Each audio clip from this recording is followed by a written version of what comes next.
Look, I think the most important thing about running a company is to remember all the time what a company is. A company is simply a group of people, and as a leader of people, you have to be a great listener, you have to be a great motivator, you have to be very good at praising and looking for the best in people. People are no different from flowers. If you water flowers, they flourish. If you praise people, they flourish, and that's a critical attribute of a leader.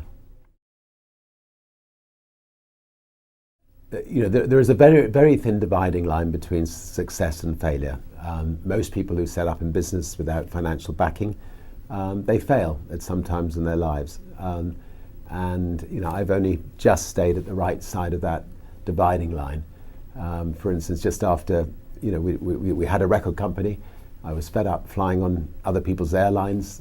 I felt that the experience of flying on other people's airlines was an unpleasant one, and I decided to set up an airline. Our bank went into complete panic attack. When I came back from doing the inaugural flight of Virgin Atlantic's very, very first flight from London to New York, I came back to find the bank manager sitting on my doorstep and informing me that they were going to close Virgin down on the Monday, and this was the Friday, and that I had 2 days to effectively pay them off the monies that they'd loaned us. I remember pushing the bank manager out of my house, telling him he wasn't welcome, which is a dangerous thing to do to your bank manager, and then spending the weekend ringing around the world to all of the distributors of our music, asking if they could give us a temporary loan to get us through the following week, which they were good enough to do. And by the end of the week, we'd changed banks.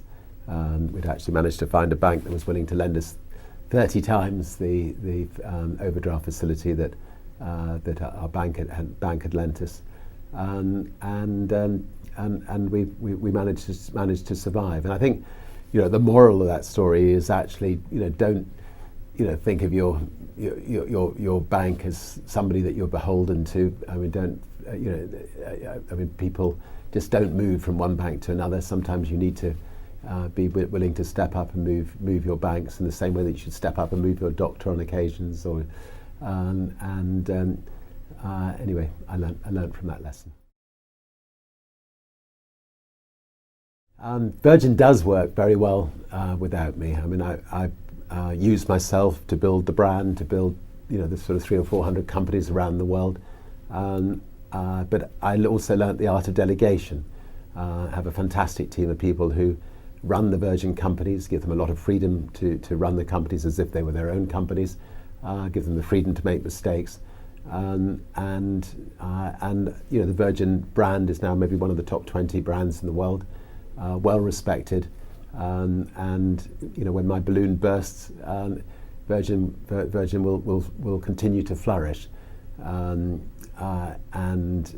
Maybe I had the icing on the cake on occasions. Maybe they'll have to spend a bit more money on marketing, but fortunately, Virgin is in a state where it can live on healthily without me.